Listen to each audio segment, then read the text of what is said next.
नमस्कार, मी सौ मयुरी नरावार. अमा न्यूज मराठी बातमीपत्रामध्ये आपले स्वागत आहे. पाहूया आजच्या ठळक बातम्या. आदिलाबादच्या मुख्य नेत्यांची मुख्यमंत्री रेवंत रेड्डी यांच्यासोबत बैठक. कंदी श्रीनिवास रेड्डी यांनी अनेक मुद्दे त्यांच्या निदर्शनास आणून दिले.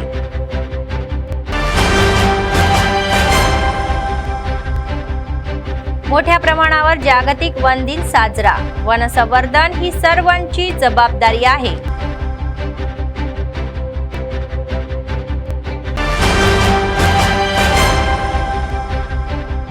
माजी आमदार विठ्ठल रेड्डी काँग्रेसमध्ये दाखल. सीएम रेवंत रेड्डी यांनी शाल देऊन आमंत्रित केले. आजच्या सविस्तर बातम्या. आदिलाबाद विधानसभेचे प्रभारी कंदी श्रीनिवास रेड्डी यांनी जिल्ह्याच्या नेत्यांसह मुख्यमंत्री रेवंत रेड्डी यांच्या निवासस्थानी भेट दिली. तर हैदराबाद येथील जुबली हिल्स येथील सीएम रेवंत रेड्डी यांच्या घरी सौजन्याने त्यांनी भेट घेतली. यावेळी मतदारसंघातील अनेक समस्या मुख्यमंत्र्यांच्या निदर्शनास आणून देण्यात आल्या. तर मुख्यमंत्र्यांनी त्यांना सकारात्मक प्रतिसाद दिला. तसेच सीएम रेवंत रेड्डी यांनी त्यांना आगामी लोकसभा निवडणुकीच्या पार्श्वभूमीवर अवलंबल्या जाणाऱ्या रणनीतीचे निर्देश दिले. या कार्यक्रमात जिल्हा प्रभारी मंत्री धनसरी सीताक्का, डीसीसीबीचे अध्यक्ष अड्डी भुजा रेड्डी, आदिलाबादचे खासदार व आवाहाचे उमेदवार तर आत्रम सगुना आदी उपस्थित होते.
वनसंपदा संवर्धनाची जबाबदारी सर्वांनी घ्यावी अशी सूचना जिल्हाधिकारी राजर्षी शहा यांनी केली.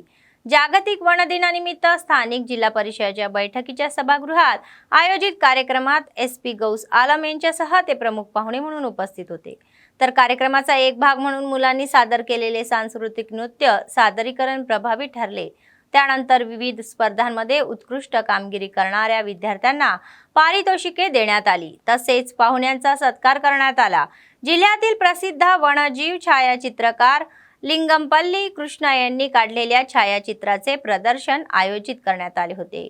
तर जिल्ह्यातील अधिकाऱ्यांनी ते फोटो आवडीने पाहिले आणि त्यांचे अभिनंदन केले. लिंगमपल्ली कृष्णा यांच्याकडे जिल्ह्याच्या जंगलाचे सौंदर्य बाहेरील जगाला दाखवणारी छायाचित्रे असल्याबद्दल त्यांनी त्यांचे अभिनंदन केले. शेवटी विद्यार्थ्यांसोबत वनसंवर्धनाची प्रतिज्ञा घेण्यात आली. या कार्यक्रमात प्रशिक्षण सहाय्यक जिल्हाधिकारी विकास महाते व डीएफओ प्रशांत बाजीराव पाटील आदींनी सहभाग घेतला. जिल्हाधिकारी राजर्षी शहा म्हणाले की जागतिक तापमान वाढ होत असल्याने जंगलाची टक्केवारी ही कमी होत आहे. ते म्हणाले की पर्यावरण संतुलनात झाडे महत्त्वाची भूमिका बजावतात.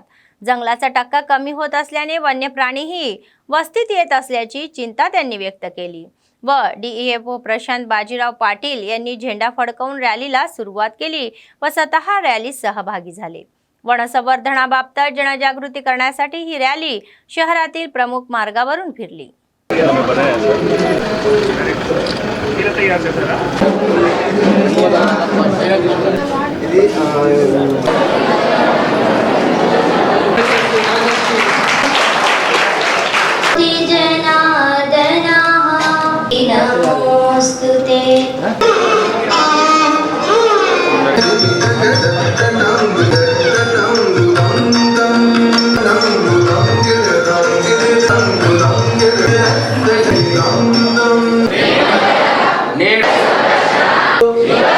బాధ్యతలను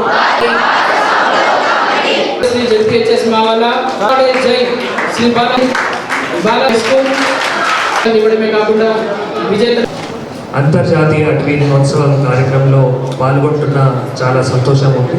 పెద్దలు తర్వాత పిల్లలు అటవీ సంరక్షణ చట్టం గురించి కానీ తర్వాత అటవీ ఇంపార్టెన్స్ ఏవైతే ఉన్నాయో ట్రీస్ ఇంపార్టెన్స్ ఏవైతే ఉన్నాయో మన డిఎఫ్ఓ గారు కూడా చాలా చక్కగా చెప్పడం జరిగింది. అయితే ఇది మళ్ళీ రిపీట్ చేయాల్సిన అవసరం లేదు. ముఖ్యంగా మీ అందరికీ తెలుసు మన భారతదేశ చరిత్రలో అటవీ సంరక్షణ గురించి చాలా పెద్ద ఎత్తున పోరాటం కూడా చేయడం జరిగింది. First important movement Chipko movement మన దేశంలోనే స్టార్ట్ అయింది. అప్పటి నుంచి మన దేశంలో ప్రతి ఒక్క ఎక్కడైనా అటవీకి ఎవరైనా నరికించడానికి ప్రయత్నం చేస్తే చాలామంది ముందుకి వచ్చి అది ఇటువైపు ఫారెస్ట్ అధికారులు కావచ్చు, అటువైపు మన వన ప్రాంతంలో ఉన్న నివాసులు కావచ్చు. సో వారు అందరూ కలిసి చాలా పోరాటం చేసి అటవీకి ప్రొటెక్ట్ చేయడానికి సంరక్షణ చేయడానికి ప్రయత్నం చేశారు. సో అప్పుడు మనం ఇంత మంచిగా ఒక సందేశం ఇచ్చాము. ఇప్పుడు ఏమైంది? ఇప్పుడు కూడా అది కంటిన్యూ చేయాలా వద్దా? కంటిన్యూ చేయాలి అంటే అటవీ అధికారులకి మనం ఖచ్చితంగా సహకరించాలి. అటవీ అధికారులు ఫారెస్ట్కి కాపాడుతూ అక్కడ ప్రాణాలు కూడా కాపాడలేకపోయారు. వారి ప్రాణాలకి కూడా మనం ఖచ్చితంగా వారి కష్టాలు ఏవైతే ఉన్నాయో మనం స్మరించాలి. ఇలానే అటవీ అధికారులు కానీ ప్రజలు కానీ జిల్లా అడ్మినిస్ట్రేషన్ కానీ జిల్లా పోలీస్ కానీ ఖచ్చితంగా కలిసి పనిచేస్తూ మన ఫారెస్ట్ కూడా ఇంకా ఫారెస్ట్ కాపాడుకోవడానికి ఫారెస్ట్ कव्हर కూడా పెంచుకోవడానికి మన జిల్లాలో చాలా అవకాశం ఉంటుంది. उटनूर येथील SSC उर्दू पेपर फुटल्याप्रकरणी पोलिसांनी तिघांविरुद्ध गुन्हा दाखल केला आहे. तर जुनी गटबाजी लक्षात घेऊन मोहम्मद मुबशीर आणि मोहम्मद आसिफ या दोघांनी मिळून सय्यद कैफ या आणखी एका व्यक्तीच्या मदतीने प्राचार्य व्यंकट प्रसाद यांना बदनाम करण्याच्या उद्देशाने या पेपर फुटीच्या नाट्यात त्यांचा हात असल्याचे तपासात स्पष्ट झाले आहे. खरं तर मोहम्मद मुबशीर ही TMRS उटनूरमध्ये काम करायचे. तेथील शिक्षकेतर कर्मचाऱ्यांशी चांगले त्यांचे जमले नाही आणि त्यांच्या गैरवर्तणुकीमुळे त्यांची ही इच्छोडा येथे बदली झाली.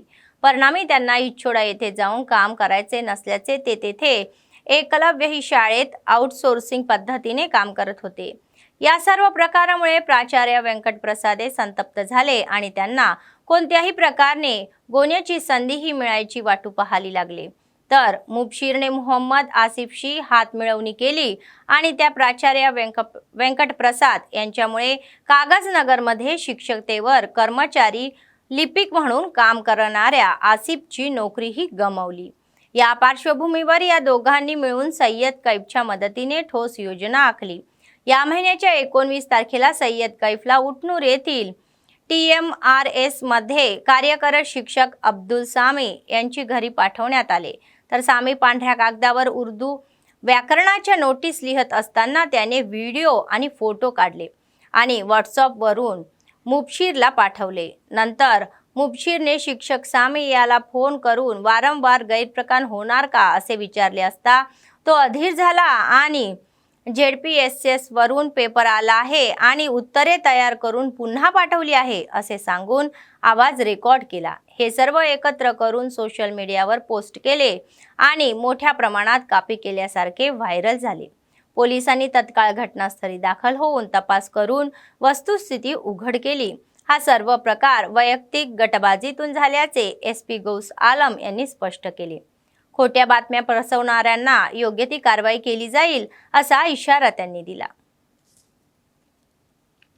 పోలీస్ తరఫు నుంచి అన్ని ఏర్పాట్లు చక్కగా చేయడం జరిగింది. నమస్కారం. కలెక్టర్ గారు చెప్పిన ప్రకారం అది నిన్నటి నుంచి ఇది ఒక ఫేక్ న్యూస్ సోషల్ మీడియాలో చాలా వైరల్ అయింది. ఈరోజు న్యూస్లో కూడా చాలా వచ్చింది. ఒక ఫేక్ న్యూస్ గురించి అది police investigation is currently going on. అది ఒక FIR కూడా ఈరోజు ఉట్నూరు పోలీస్ స్టేషన్లో రిజిస్టర్ అయింది for charges of spreading fake news, criminal defamation and other appropriate sections of IT Act. So in this case, as per investigation done till now, 2 teachers have been found to be involved in this. వాళ్ళు personal grudges వల్ల principal of minority school ఇది దాని మీద personal grudges ఉన్నాయి. దీనివల్ల ఇది fake news create చేసి చాలా సోషల్ మీడియాలో వైరల్ చేశారు. So from police side like to tell everyone, ఇట్లాగే ఎవరైనా మాస్ కాపీ గురించి ఫేక్ అది పేపర్ లీక్ గురించి ఇన్ఫర్మేషన్ వైరల్ చేస్తే without any proper evidence and all fake news viral చేస్తే strict action will be taken and they will be remanded and send to judicial custody and no one should indulge in such kind of activities from police side. Confidential material కూడా proper police escort చేస్తున్నాము. ఎక్కడైనా ఇది leakage జరగడానికి chances కూడా లేదు. ఈరోజు collector గారు నేను కూడా సమ్ సెంటర్స్ ఇది జాయింట్ ఇన్స్పెక్షన్ కూడా చేస్తున్నాం అండ్ ప్రశాంతంగా ఇప్పటివరకు ఇది जరుగుతుంది. जिल्हाधिकारी राजर्षी शहा यांनी जिल्हा पोलीस अधीक्षक गौस आलम यांच्यासह जैनत मंडळाच्या पिपरवाडा टोल प्लाझा येथील आंतरराज्य चेक पोस्टला भेट दिली. दोन्ही वरिष्ठ अधिकाऱ्यांनी स्वतः वाहनांची तपासणी केली. कर्मचाऱ्यांची कर्तव्ये आणि रजिस्टरच्या देखभालीचा आढावा घेऊन अनेक सूचनाही केल्या. त्यांना 24 तास सतर्क राहायचे आहे, तर व्हिडिओग्राफीच्या करायचे आहे, तर वाहनांची तपासणी करायची आहे. योग्य कागदपत्राशिवाय 50,000 पेक्षा जास्त रोकड असल्याची ती जप्त करण्याचा सल्लाही देण्यात आला. तर पीडितांनी पुढील जिल्हा तक्रार समितीकडे कागदपत्र जमा करून रोख रक्कम सोडवावी लागेल असे ते म्हणाले. चेकपोस्टवर वन, पोलीस, महसूल व अखबारी व आयकर विभागाचे कर्मचारी कर्तव्य बजावत आहे व तस्करी केलेला पैसा, दारू, गांजा यासह निवडणुकीवर परिणाम करणाऱ्या कोणत्याही भेटवस्तूंना परवानगी देऊ नये आणि 24 तास देखरेखीसह कर्तव्य पार पाडावी अशी सूचना केली.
तुरुंगात शिक्षा भोगत असलेले संत श्री आसाराम बापूजी यांची ढासळलेली प्रकृती लक्षात घेऊन संत श्री आसाराम बापूची तात्काळ सुटका करण्यात यावी या मागणीसाठी आदिलाबाद शहरातील प्रमुख रस्त्यांवरून मोठी रॅली काढण्यात आली व श्री वेदास सेवा समितीच्या संयुक्त विद्यमानाने आसाराम बापूजी आश्रमाचे प्रशासक व भाविक हातात झेंडे घेऊन रॅलीत सहभागी झाले होते.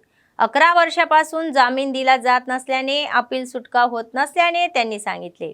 तर धर्मरक्षणासाठी काम करणाऱ्या त्यांच्या या विरोधात पक्षपाती वृत्ती का अंगिरत आहे असा प्रश्न त्यांनी केला. समितीच्या सदस्यांनी केला. तर भेदभाव व्यतिरिक्त सरकार आणि न्यायालयाने अद्याप प्रतिसाद दिला नाही आणि बापूजी प्रकृती ढसळत असल्याने त्यांना ताबडतोब सोडवण्याची पावले उचलतील असे सांगितले आहे. अन्यथा होणाऱ्या परिणामांना आपण जबाबदार राहणार नाही असा इशाराही त्यांनी दिला.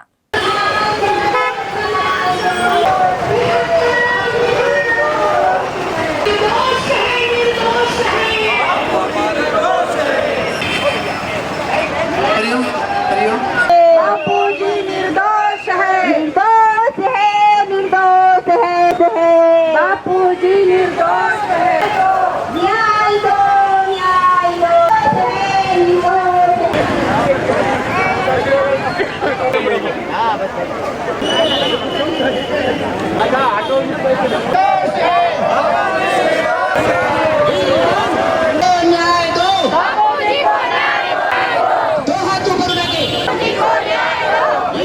इस विषय में कि पूज्य बापूजी की रिहाई की मांग के लिए पिछले 11 वर्षों से बापूजी का एक भी बेल नहीं मिली और बापूजी के स्वास्थ्य को देखते हुए आज हम बापूजी की रिहाई की मांग के लिए आए. क्योंकि राम रहीम को बेल मिल जाती है, बापूजी का स्वास्थ्य देखते हुए आज तक बापूजी को बेल नहीं मिली, तो ये भेदभाव हमारे साथ क्यों किया जा रहा है? ऐसा क्या दोष है जो बापूजी को आज तक एक बेल भी नहीं, एक भी पैरोल नहीं?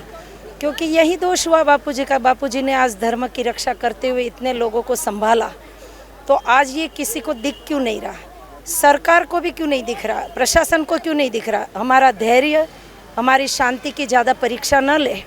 हमने धैर्य भी बहुत रखा, शांति भी बहुत रखी। अब हमारी धैर्य की डोर टूट चुकी है। अब अगर ये महिलाएं रोड पर, सड़क पर उतर आई तो अंतर्राष्ट्रीय पे हम आंदोलन करेंगे, इसको कोई नहीं रोक सकता। और इसका जिम्मेदार केवल प्रशासन और सरकार रहेगा, ये मेरा वादा है। आदिलाबाद शहरातील भाग्यनगर कॉलनीत नव्याने बांधण्यात आलेल्या हनुमान मंदिरात डोळ्यांना आनंद होणारी मेजवानी म्हणून मूर्ती प्रतिष्ठापना उत्सव मोठ्या थाटामाटात सुरू आहे। तर हा उत्सव 3 दिवस साजरा केला गेला। तर उत्सवाचा एक भाग म्हणून गणपती पूजन, पुण्यवचनम, रक्षाबंधनम व वृत्तीकरणम, यागशाळा, पूर्वेश्वम, वनग्रह, मातृका योगिनी, क्षेत्रपालका, वस्तुमंडप देवता, सर्वतोभान मंडप देवता प्रतिष्ठान, अग्निप्रतिष्ठान, समूहिका व कुमारस्वामी कार्यक्रम पार पडला। शहरातील प्रख्यात वैदिक अभ्यासक पणातुला प्रवीण शर्मा यांनी सांगितले की व सुमुहूर्तामध्ये स्थापित केलेल्या मूर्तीचे शेवटच्या दिवशी म्हणजेच शुक्रवारी अभिषेक करण्यात आहे। तसेच मणिप्रदानम, पूर्णाहुती, कुंभ अभिषेक, महाआरती व विशेष अन्नदान कार्यक्रम होणार आहे। आज विशेष पूजा आणि होमादी विधी संपन्न झाले। वैदिक विद्वानाच्या वैदिक मंत्रांमध्ये मंदिर परिसर आध्यात्मिक सौंदर्य धारण केले।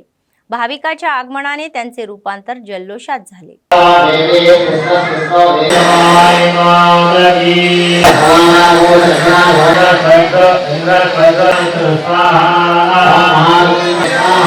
వాస్తు మంటప దేవత, సర్వతోభద్ర మంటప దేవత స్థాపనలు, అగ్ని ప్రతిష్ఠ కార్యక్రమాలు, అదేవిధంగా మహిళల చేత సామూహికమైనటువంటి కుంకుమార్చన కార్యక్రమం కూడా నిర్వహించి 3వ రోజు శుక్రవారం రోజున ఉదయం 8:52 సుముహూర్తమైనటువంటి సమయంలో యంత్రస్థాపన చేసుకొని చక్కగా విగ్రహాలన్నింటినీ కూడా ప్రాణ ప్రతిష్ఠా మహోత్సవ కార్యక్రమం చేస్తూ ఉన్నాం।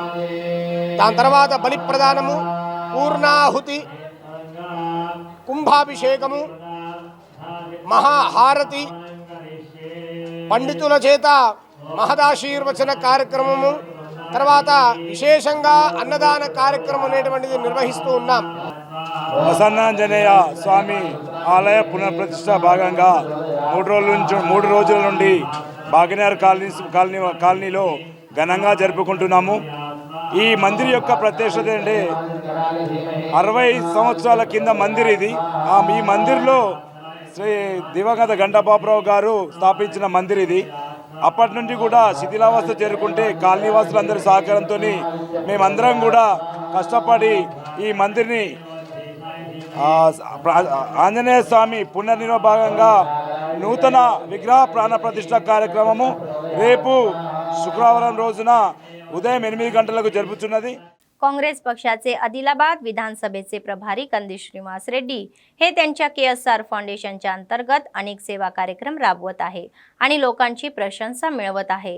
तर संकटात सापडलेल्या लोकांना नेहमीच ते फाउंडेशनच्या वतीने मोफत जीवनरक्षक रुग्णवाहिका सेवा उपलब्ध करून देत आहे।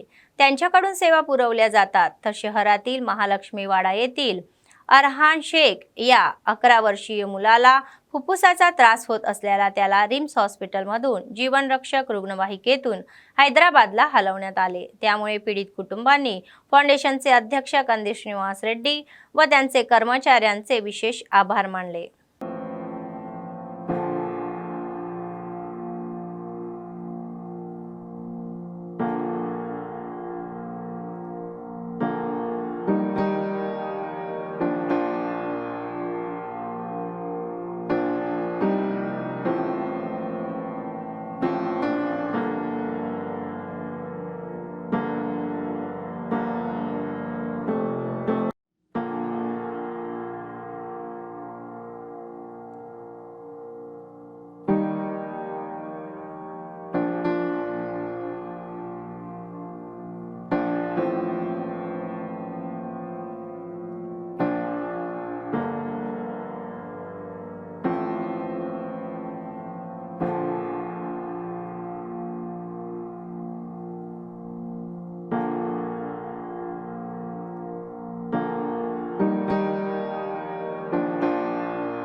तेलंगणा मुदिराज महासभेचे राज्य सचिव सलेंद्र शिवय्या म्हणाले की गंगापुत्र समाजातील साईकुमार नावाच्या व्यक्तीला फिशरीज फाउंडेशनच्या अध्यक्षपदी नियुक्त करण्याच्या आदेशाचा आम्ही तीव्र निषेध करतो आणि सरकारने हा जीवो त्वरित रद्द करावा अशी मागणी त्यांनी केली।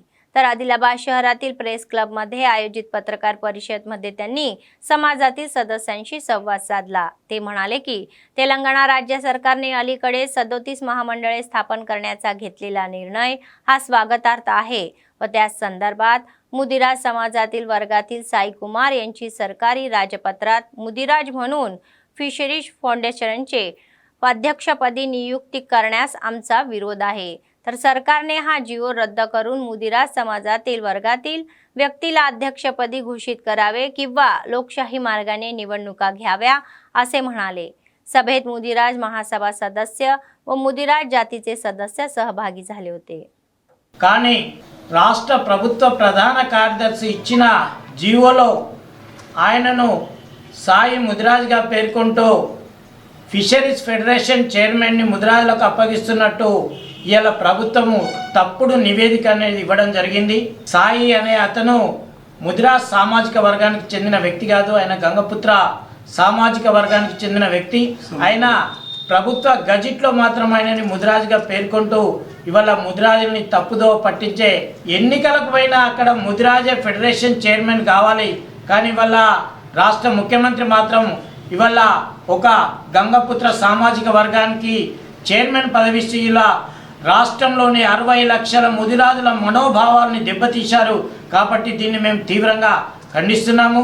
ఇకనైనా సమయం ఉంది, ఎన్నికల నోటిఫికేషన్ వచ్చింది కాబట్టి ఆ జీవోను రద్దు చేసి ఏదైతే ఫిషరీస్ ఫెడరేషన్ చైర్మన్గా సాయి కుమార్ ముదిరాజ్కి అప్పగించారో దాన్ని వెంటనే నిలుపుదల చేసి ముదిరాజ్ సంఘానికి చెందిన వ్యక్తికి ఇవ్వాలి, లేదా ప్రజాస్వామిక పద్ధతిలో ఎన్నికలు నిర్వహించాలని తెలంగాణ మన ముదిరాజ్ महासभ डिमांड చేస్తుంది।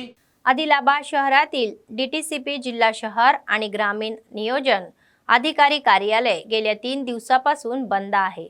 अधिकाऱ्यांसह कोणताही उपलब्ध नसलेले विविध परवानगीशिवाय येणारे नागरिक तेथे कोणीच नसल्याने निराश होऊन माघारी फिरत आहे की शहरी किंवा ग्रामीण भागातील कोणत्याही उपक्रमासाठी डीटीसीची परवानगी आवश्यक असल्याने अनेक लोक दररोज कार्यालयात येतात, मात्र अधिकारी व कर्मचारी उपलब्ध नसल्याने 3 दिवसापासून कार्यालय बंद असल्याचे स्थानिकांचे म्हणणे आहे।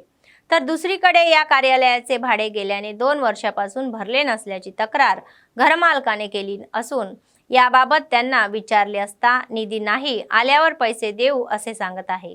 उच्च अधिकाऱ्यांनी प्रतिसाद देत गेल्या 3 दिवसापासून कार्यालय बंद ठेवण्यामागची कारणे जाणून घेऊन योग्य ती कारवाई करण्यास सांगितले।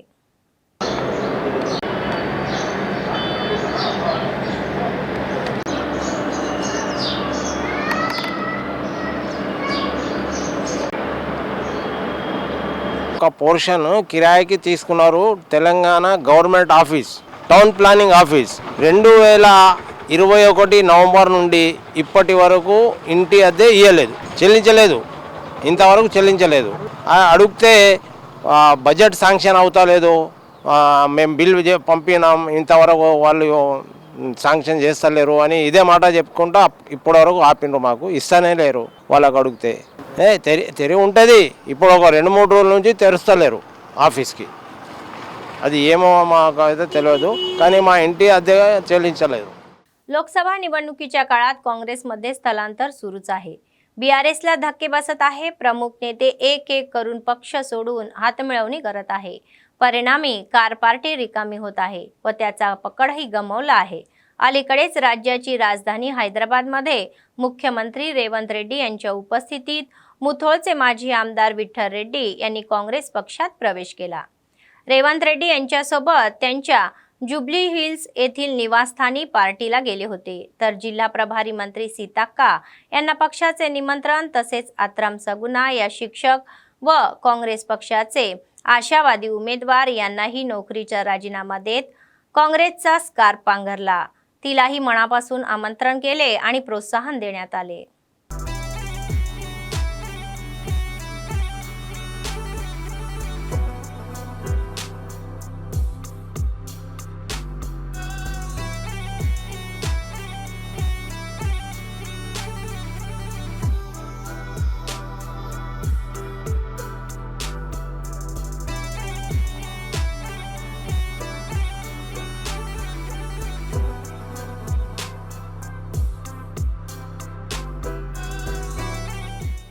सोनिया गांधी म्हणाले की काँग्रेसवर 3 वेळा हल्ला केला जाईल आणि काँग्रेसला आर्थिक अडचणीत आणण्याचा कट रचण्याचा आरोप केला. त्यांनी निदर्शनास आणून दिले की इलेक्टोरल बॉन्ड ही एक गंभीर समस्या आहे आणि निधी बांधणे लोकशाहीसाठी चांगले नाही. ते म्हणाले की काँग्रेसला इलेक्टोरल बॉन्डद्वारे केवळ 11% निधी मिळाला तर भाजपला 56% इलेक्टोरल बॉन्डमध्ये उपस्थित केल्याच्या मुद्द्याची चौकशी व्हायला हवी. केवळ काँग्रेसचीच खाती गोठवली असून निवडणुकीच्या काळात पक्षाला कुमकुवत करण्याचा डाव असल्याचा संताप त्यांनी व्यक्त केला. काँग्रेसच्या खात्यावरील फ्रीज तात्काळ फटकावे असे ते म्हणाले. This issue affects not just the Indian National Congress. It impacts our democracy itself most fundamentally. A systematic effort is underway by the Prime Minister to cripple the Indian National Congress financially. Funds collected from the public are being frozen and money from our accounts is being taken away forcibly.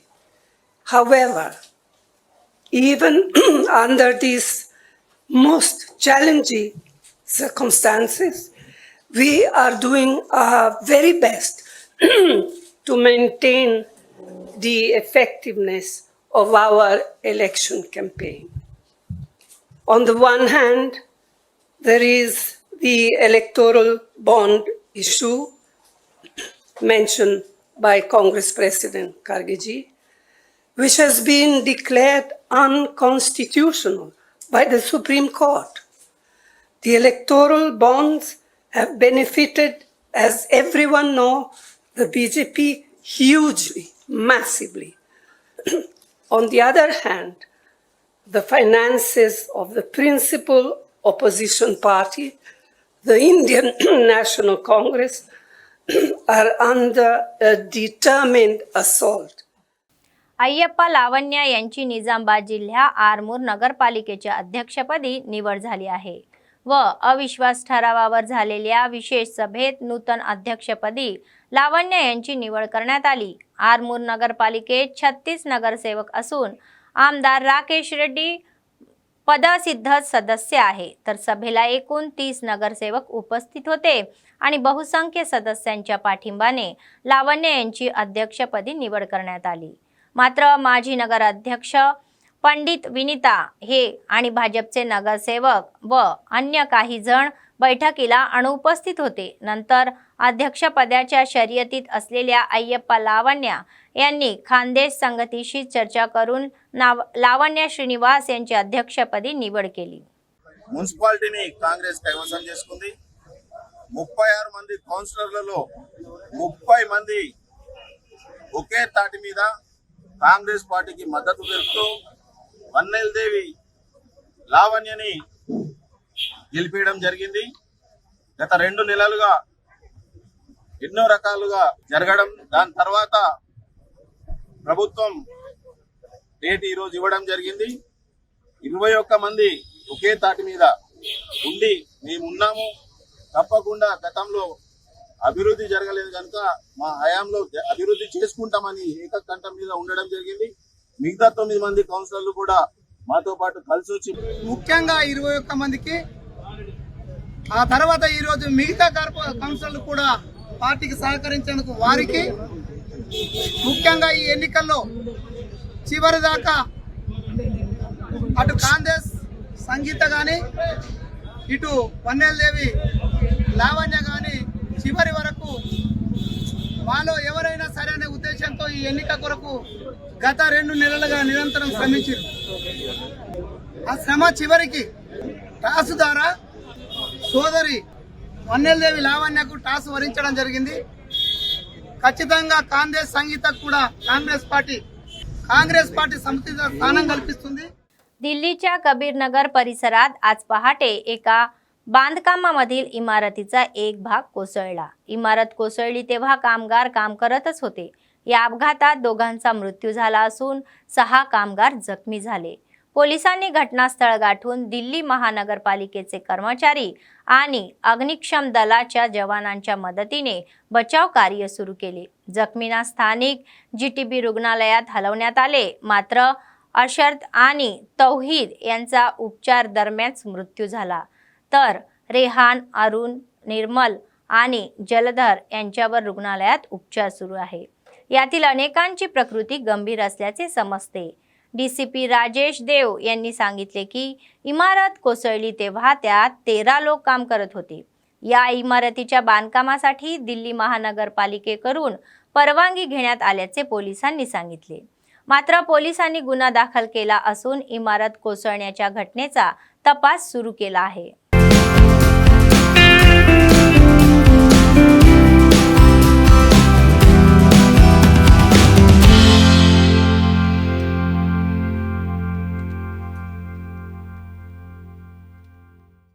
बातमी संपण्यापूर्वी पुन्हा एकदा ठळक बातमी।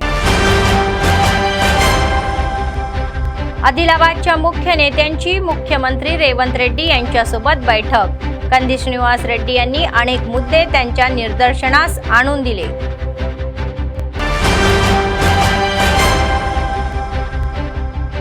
मोठ्या प्रमाणावर जागतिक one दिन साजरा। वनसंवर्धन ही सर्वांची जबाबदारी आहे।